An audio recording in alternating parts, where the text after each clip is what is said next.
Okay, letter writing. That puts something in your mind. It might not put something in your mind. In a hall like this, it should put something in there, but we're going to divulge that and take it apart and see where it goes. So, do you write letters? Now you've got to think about this. This is Curtis Kulig. He writes letters, a few of them. Now it might not be what you're thinking of when I said, do you write letters? And after this slide, it'll all change again. But I just thought this was really good because he went to New York and he wrote letters. Do you feel good, bad or ugly when you write letters, or if you're writing letters? And is it a good thing to write letters? A bad thing?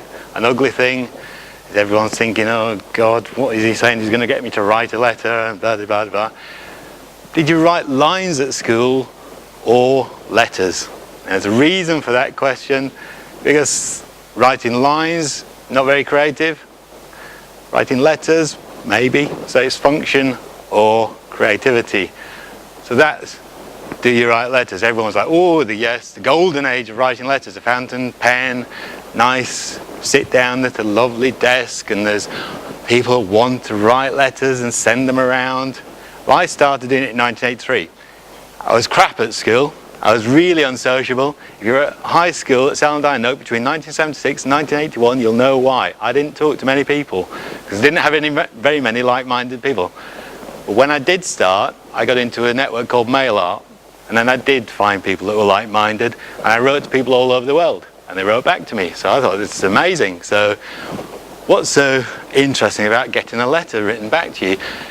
I was having problems keeping them doing this through the 80s, so I started collecting grass about 1989. I spent 3 years saying to people, if you send me a blade of grass or more, I'll put it in an exhibition. Keeps them hooked in, you see. For 3 years, I was sending them letters. Now, this was one of the first ones that wrote back to me. Shozo Shimamoto, amazing artist in Japan, just for the fact that he puts stuff on the back of his head. I thought, what else could you want out of an artist? But he's actually quite well known. So he sent me that blade of grass.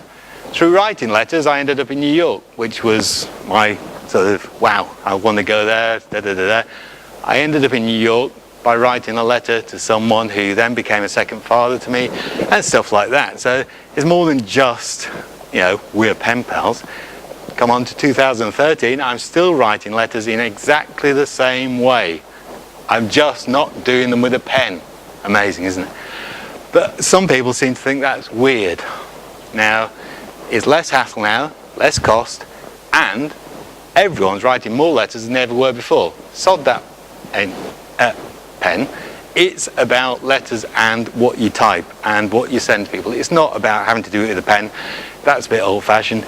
Sorry, Royal Mail, the less cost bit actually means it's easier for people. You don't have to pay for it, and you don't have to get it through that little slot to pay more either. So we'll write more letters, we'll write to more people than we're ever doing. But some idiot thinks it's a distraction. What's a distraction? Everyone's actually talking. There's 1.5 billion people on that distraction. So is it a distraction? Is being sociable a distraction? You're all here partly for a reason. Going back to the 80s, I wrote to a guy that was in that prison cell that he crossed on a piece of paper that he sent to me. The fantastic caricature artist.